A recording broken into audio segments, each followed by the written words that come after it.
예수 말씀하시기를 누가 오늘이랄까 혹시 기거 거둘 때는 누가 추수하리요 후한 상을 주시려고 일할 사람 부르니 주의 직분 맡으려고 대답하리 누구냐 멀리 가서 이방 사람 구원하지 못하나 내 집 근처 다니면서 건질 죄인 많도다 천사같이 말 못하고 바울같이 못하나 예수께서 구속함을 힘을 다해 전하세 죽을 사람 구하라고 예수 너를 부르니 힘이 없어 못한다고 핑계하지 말지라 주가 주신 직분 받아 항상 기뻐 지키고 부르실 때 대답하나 나를 보내주소서. 이 시간에는 성경의 원리라는 말씀의 제목을 가지고 우리 목사님께서 성령의 말씀, 능력의 말씀, 은혜의 말씀을 증거해 주시기에 목사님 놓으시기에 우리 다 같이 오른손 들어 할렐루야로 환영했으면 감사하겠습니다. 할렐루야. 자, 우리 한번 인사 나누도록 하겠습니다. 참 잘했습니다. 참 잘했습니다. 한 번 더 인사합시다. 은혜 많이 받으시기 은혜 바랍니다. 많이 받으시기 바랍니다. 오늘도 풍성한 은혜가 임할 줄 분명히 믿습니다. 우리 잠시 말씀 나누기 전에 기도하고 말씀 나누도록 하겠습니다. 다 같이 기도하겠습니다. 예수님 감사합니다. 오늘도 이렇게 귀한 시간 허락하여 주시어서 아버지 앞에 귀한 말씀을 나눌 수 있도록 아버지께서 선하게 인도하여 주시니 참으로 감사를 드립니다. 아버지 하나님, 이 시간 우리 주님께서 같이 하여 주시어서 아버지 하나님의 말씀만 증거하게 하여 주시고 아버지 하나님의 말씀 전부를 증거하는 놀라운 역사가 일어난 줄 분명히 믿습니다. 그러므로 이 말씀을 받음으로 말미암아 우리 사랑하는 모든 성도들 아버지 놀라운 은혜를 받으며 그 말씀 은혜를 실제 생활에 적용시킴으로 말미암아 놀라운 믿음의 삶의 변화가 일어날 수 있도록 우리 주님께서 함께하여 주시옵소서. 감사하오며 예수님 이름으로 기도하옵나이다. 아멘. 할렐루야. 아멘. 자, 오늘 마태복음 10장 1절에서 15절에 있는 이 말씀을 가지고 우리가 생각해 볼 제목은 선교의 원리. 선교의 원리라고 하는 제목으로 말씀을 나누도록 하겠습니다. 성경에는 하나님의 말씀이 기록되어 있지요. 그래서 성경의 원리라고 하는 말을 우리가 자주 합니다. 성경의 원리는 이렇다. 구약은 이렇고 신약은 이렇다. 이렇게 해서 성경의 원리에 대해서 우리가 잘 알아야 된다는 말씀인 것입니다. 그렇다면 제가 여기서 교회가 무엇이냐라고 물었을 때에 교회는 바로 생명이다 이렇게 얘기할 수가 있지요. 왜 그런가? 이 은혜로운 교회는 생명보다 더 귀한 교회인 줄 믿습니다. 아멘. 할렐루야. 자, 그러면 왜 그런가? 교회의 머리 되신 분이 예수님이시기 때문에 그 예수님은 생명보다 더 귀하신 아버지 예수님이시기 때문이다 그 말이죠. 그리고 지체는 바로 우리들이다. 그렇기 때문에 머리는 예수님, 지체는 우리 성도들. 그렇기 때문에 교회는 생명보다 더 귀한 교회다. 그러므로 우리 은혜로운 교회는 또 한국 교회는 생명보다 더 귀한 교회들이다. 이렇게 얘기할 수가 있습니다. 그렇다면 선교에 대해서 이제 우리가 여러 차례 얘기를 나누었고 또 말하고 있고 그리고 실천하고 있습니다.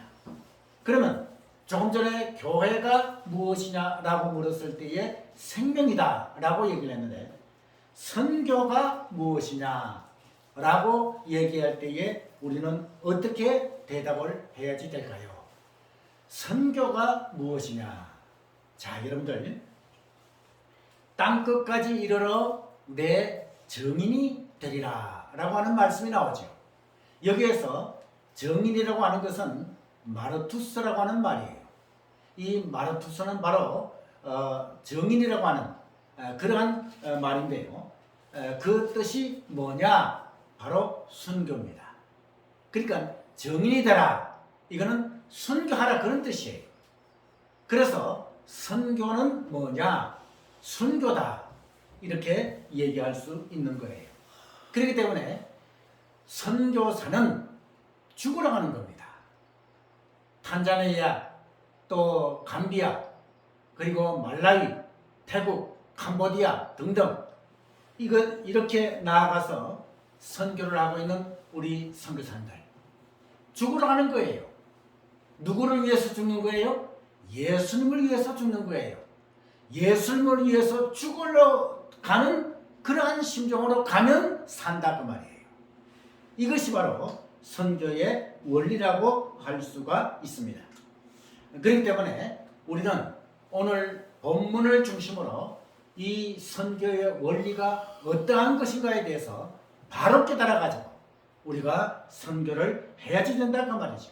그러면 오늘 본문이 기록된 그 역사적 배경은 어떻게 기록이 되었는가? 그것은 바로 예수님께서 갈릴리에서의 초기의 이적담들을 소개하신 후에 장문의 훈시를 하시고 계십니다. 그 내용은 12제자를 부르셔가지고 내어 보내시면서, 그러니까 여기에서 12제자를 내어 보내신다 라고 하는 얘기는 요즘 말로 말할 것 같으면 뭐예요? 선교사를 뭐예요? 파송하는 그런 얘기예요. 선교사를 12제자를 파송하시면서 하시는 이러한 말씀, 이 말씀을 제자들에게 주시고 계시는, 그래서 제자들이 유할 만한 그러한 장소 또 유하지 못할 장소에 대해서 밝히 가르쳐주고 있는 그러한 교훈의 내용의 말씀이라고 할 수가 있습니다. 그럼 이제 구체적으로 살펴볼 것 같으면 여러분들 본문 5절 말씀을 보시기를 바랍니다. 그 5절 말씀을 보실 것 같으면 예수께서 이 12를 내어보내시며 명하여 가라사대 어디로 가지 말고 이방인의 길로도 가지 말고 또한 사마리아인의 고래도 들어가지 말고 라고 했습니다. 제가 지난번에 성지순례에 가가지고 사마리아 땅을 가봤어요. 그렇게 가보니까 진짜로 집을 하나 전시관을 만들어 놓았는데 그게 진짜로 뭡니까? 이 레위인, 그 다음에 또 사마리아인, 이런 제사장, 이런 사람들이 지나가는 그러한 장면을 한국어로 되어진 그러한 드라마로 만들어 가지고 그것을 잠시 상영해주는, 그래서 한국말로 하기 때문에 너무 잘 알아듣기 쉬운 그러한 곳이 바로 사마리아다 그 말이에요. 그런데 이 사마리아인의 고래도 들어가지 말고 이렇게 했어요. 그러면 이 말씀을 얼핏 볼 것 같으면 예수님께서 뭐예요? 인종차별을 하시는 것이 아닌가 이렇게 생각하기가 쉽지요. 그러나 이것은 그러한 얘기가 아니다 그 말인 것입니다. 그러면 이 말씀이 무슨 뜻이냐? 예수님은 여기서 사마리아 사람들을 낮추는 의미에서 말씀하신 것이 아니시고 전도 순서의 첫째 대상이 누구다? 유대인이다 라고 하는 것을 여기서 보여주는 이러한 말씀인 것입니다. 그러므로 여기에서 선교의 첫 번째 원리가 무엇이냐? 순서는 중요한 것이 아니에요. 첫 번째 원리가 무엇이냐? 바로 선교의 순서가 있다고 말이에요.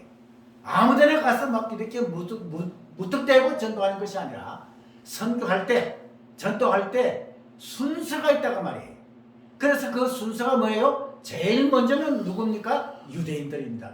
유대인들이다. 이렇게 여기서 말씀하고 있는 내용인 것입니다. 예수님께서는 먼저 제자들을 파송하시면서 가장 먼저 전도해야 될 대상이 누구냐? 유대인들이다 그 말이에요. 유대인들에게 복음을 전거하고 그 다음에 뭐예요? 사마리아. 그 다음에 뭐예요? 땅끝까지 이르러 내 증인이 되라. 이러한 말씀이다 그 말이에요. 이것이 바로 선교의 원리다 그 말이에요. 그러니까 복음 전도에는 순서가 있다 그 말이에요. 순서가 있는 이것이 바로 선교의 원리인 것을 볼 수가 있어요. 여러분들 잘 아시다시피 사도 바울, 여러분들 바울 서신에 볼 것 같으면 사도 바울이 제1차 전도여행, 제2차 전도여행, 제3차 전도여행을 가고 있죠.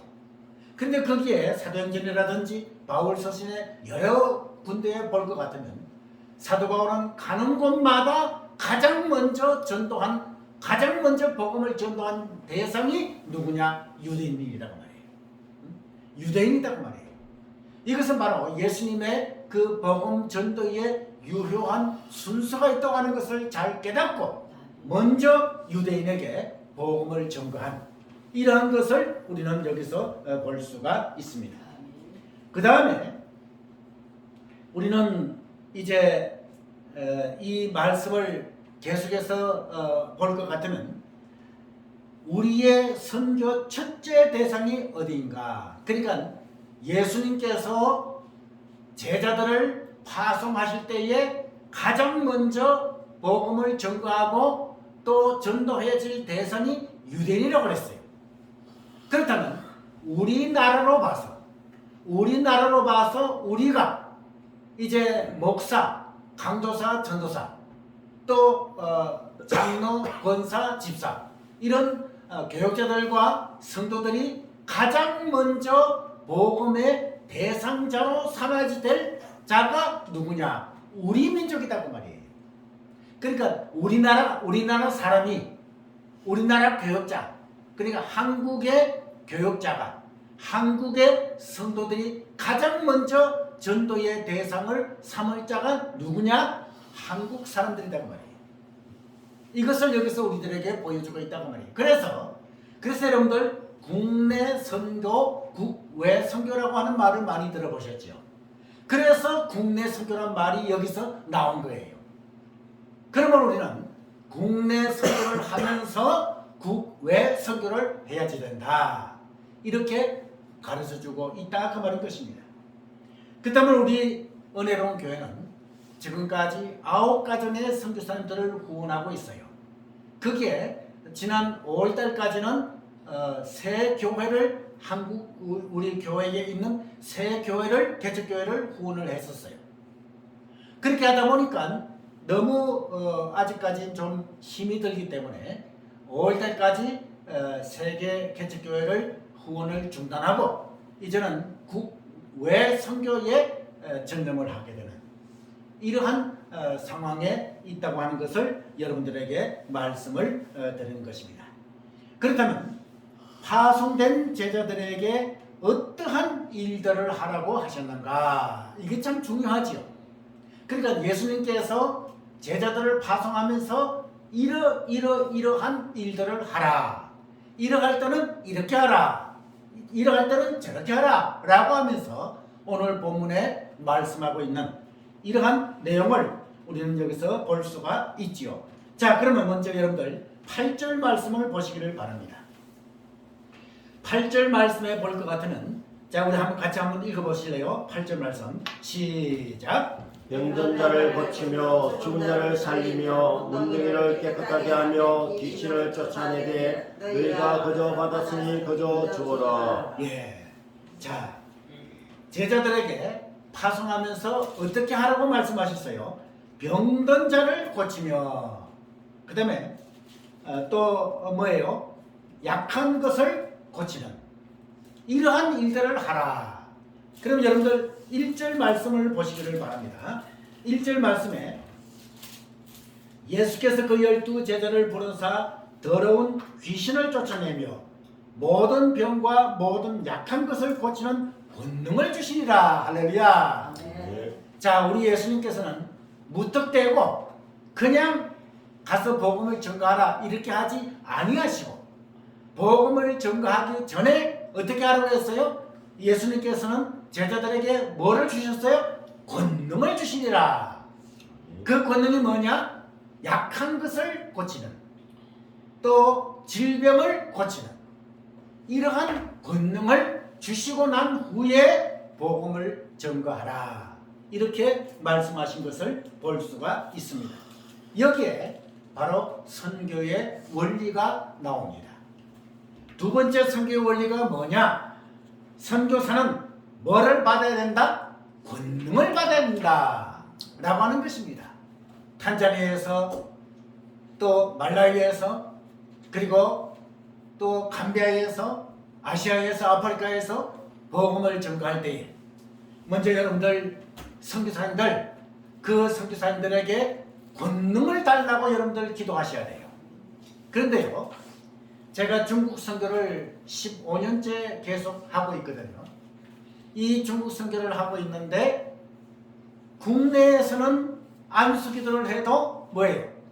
낫지 않았는데 중국 가서 중국에 있는 성도 환자에게 안수기도 하니까 적신은 났더라고요. 할렐루야. 자 이것이 왜 이런가? 아니 국내에서는 안수를 해도 안 낫는데 중국 가서 안수기도 하니까 적신은 났더라. 왜 그런가? 이것은 바로 선교지에 가서 선교를 하게 되면 우리 예수님께서 뭐를 주시기 때문에? 권능을 주시기 때문에 병 고치는 은사, 약한 것을 고치는 은사 이런 각양 은사들을 강하게 주시기 때문에 이런 역사가 일어난다는 말인 것입니다. 할렐루야. 네. 그러므로 여러분들이 우리 9가정의 선교사님들 이 선교사님들을 파송이 되어졌는데 이 선교사님들에게 권능을 달라고 여러분들 새벽마다 기도하시는 그러한 여러분들이 되시기를 바라는 것입니다.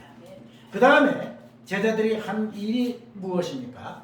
전대에 금이나 은이나 가지지 말고 여행을 위하여 주머니나 두벌 옷을 가지지 말라. 9절 10절에 이렇게 말씀하고 있지요. 그러면 이 말씀은 하나님을 바라보고 신앙하고 장래에 생기는 걱정하지 염려하지 말라는 이러한 의미의 말씀인 것입니다. 전도자가 하나님의 뜻에 합당하기만 일하면 가는 곳마다 하나님의 도우심으로 의식주 문제가 해결될 것은 확실하다 그 말인 것입니다. 검전을 의뢰하는 전도사는 능력이 없고 따라서 복음으로 결실하지도 못한다고 하는 것을 우리는 분명히 인식해야만 된다 그 말인 것입니다. 결국 물질만 의지하다가는 주의 사역이 중단되는 파국이 초래하게 되고 마는 것을 우리는 분명히 알 수가 있습니다. 그러므로 세 번째 선교의 원리가 무엇입니까? 선교사는 생계를 걱정하지 말라. 이것이다 그 말인 것입니다. 여러분 이제 우리가 9가정의 선교사를 우리 은혜로운 교회가 이제 협력 후원하고 있는데요. 어제 그저께 계속해서 지난 한 주간 동안 제가 이 강단에서 무릎 꿇고 하나님 앞에 간구할 때에 어떻게 간구했느냐 기도했느냐 하나님 아홉가정 너무나도 적고 또 너무나도 적은 성교비를 보내고 있습니다. 하나님, 우리 은혜로운 교회가 크게 성장됨으로 말미암아 300명의 선교사님들을 주파송하게 해주시고 한 달에 한 분 선교사에게 300만 원 이상의 선교비를 보내줄 수 있도록 인도해 주세요 라고 기도했습니다. 반드시 그렇게 응답되어진 줄 분명히 믿습니다. 여러분, 선교사는 외롭습니다. 선교사는 누가 그 선교지에서 도와주는 사람이 없습니다. 여러분, 선교지에 가면 아무도 아는 사람 없지요. 아무도 도와주는 사람 없어요. 국내에서 도와주는 이것이 전부다 그 말이에요. 그렇기 때문에 우리 은혜로운 교회는 여러 가지 재정적으로 어렵지만 그러나 우리가 합심으로 기도할 때에 이 아홉가정 선교사님들에게 더 많은 선교비를 보내줄 줄 분명히 믿습니다. 그러므로 말미암아 우리는 우리 은혜로운 교회는 선교비를 더 많이 보내줄 수 있도록 기도하자 그 말인 것입니다.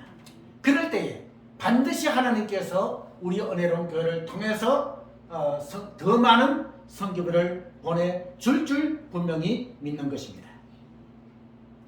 그리고 제자들이 할 일은 그 집에 들어가면서 12절 말씀에 뭐라고 해놨습니까? 평안하기를 빌라 이렇게 말씀하고 있습니다. 그러면 여기 평안이라고 하는 말은 헬라어로 에이레네라고 하는 말이죠.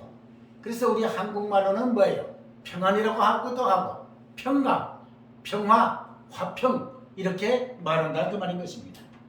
그래서 유대인들이 인사할 때는 평안하십니까? 이렇게 인사를 해요. 그래서 샬롬 이렇게 인사를 합니다.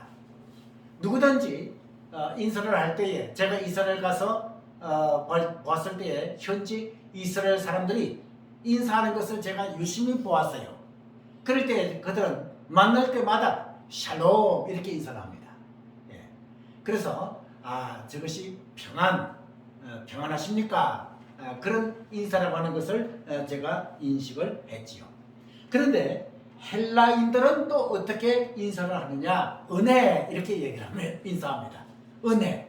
그래서 여러분들 바울 서신이나 신약 성경에 볼 것 같으면 은혜와 평강이 너희에게 임할지어다, 너희에게 있을지어다 이렇게 얘기를 하죠. 은혜와 평강.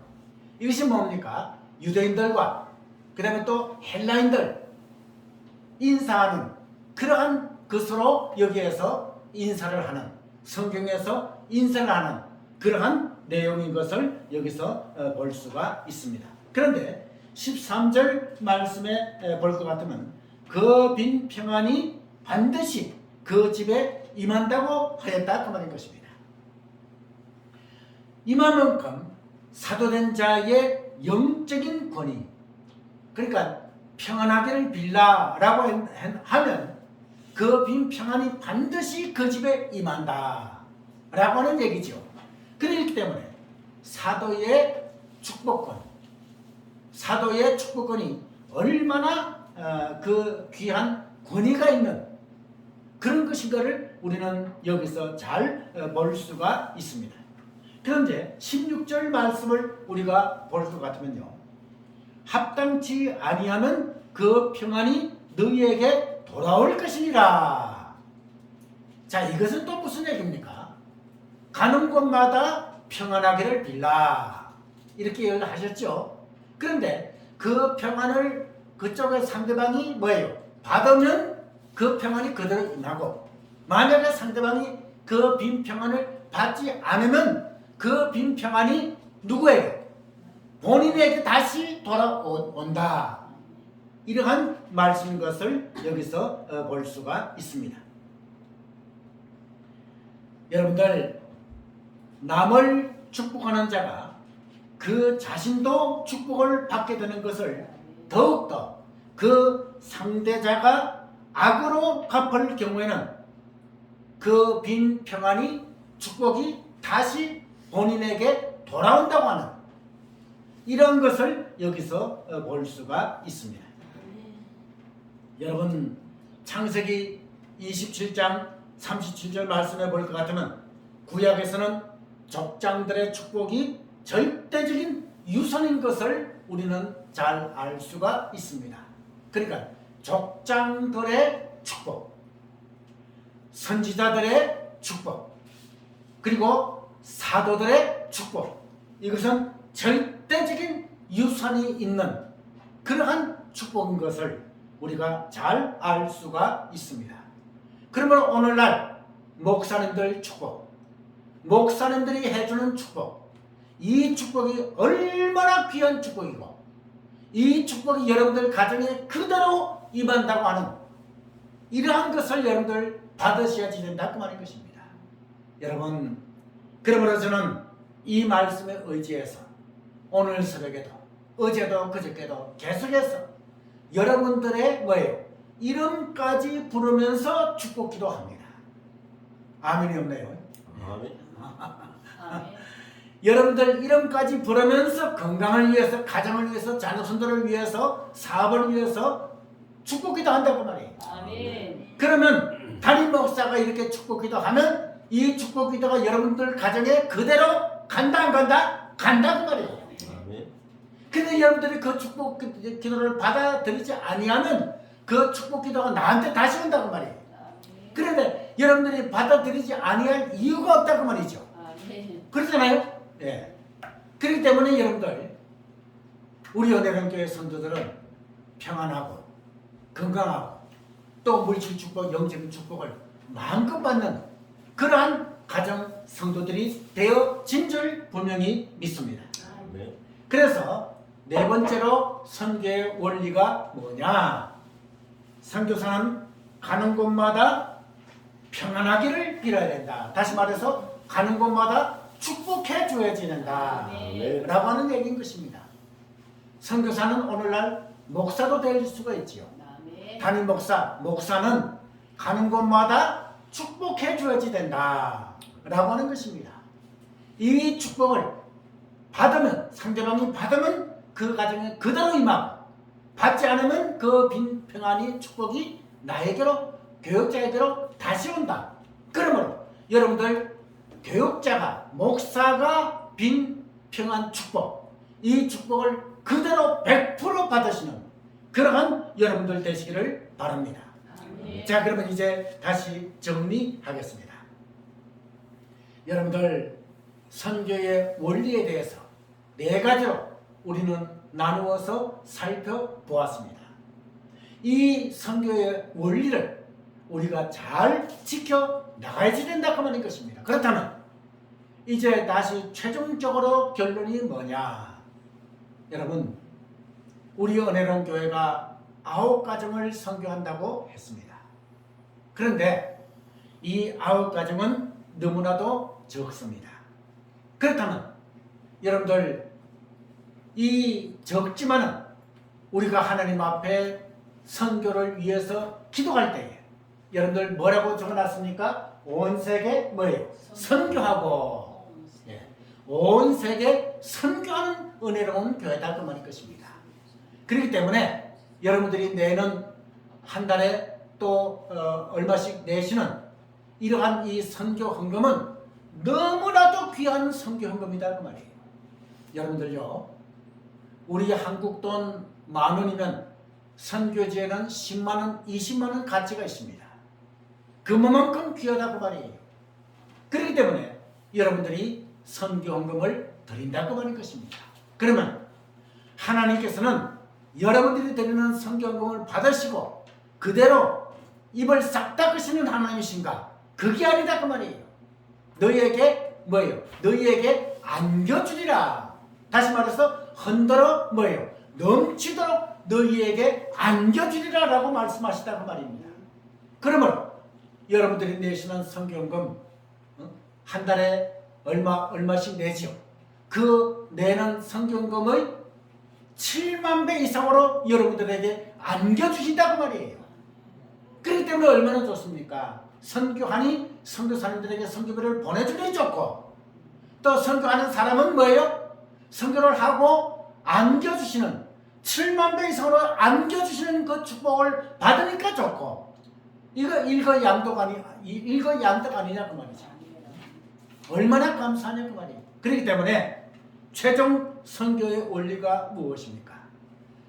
모든 생활비를 다 쓰고 난 뒤에 남으면 선교한다라는 것이 아니다 그 말이에요. 그것이 아니다 그 말이에요. 그럼 뭐냐? 먼저 뭐예요? 생활이 어렵더라도 선교를 하면 하나님께서 7만 배 이상으로 축복해 주신다. 이것이 선교의 원리다 그 말인 것입니다. 그러므로 여러분들 지난번에 또 여러 차례 제가 말씀을 드렸지만은 우리 은혜로운 교회에 한 주에 나오는 헌금이 5만 원에서 10만 원 정도밖에는 없어요. 그런데 어찌하여 이렇게 9가정을 선교할 수 있는가? 저도 잘 모르겠어요. 하나님의 축복이 있다고 말이에요. 한 달에 선교비가 150만 원 이상 들어갑니다. 그런데 단 한 달도 매달 1일에 보내주는 그 선교비를 늦춘 적이 없어요. 6년째 지금 하고 있는데 늦춘 적이 없어요. 이미 벌써 한 해 1일이 되기 전에 채워진다고 말이에요. 그래서 여러분들 선교하면 축복해 주시지 모든 물질을 쓰고 난 뒤에 남으면 선교하는 것이 아니다.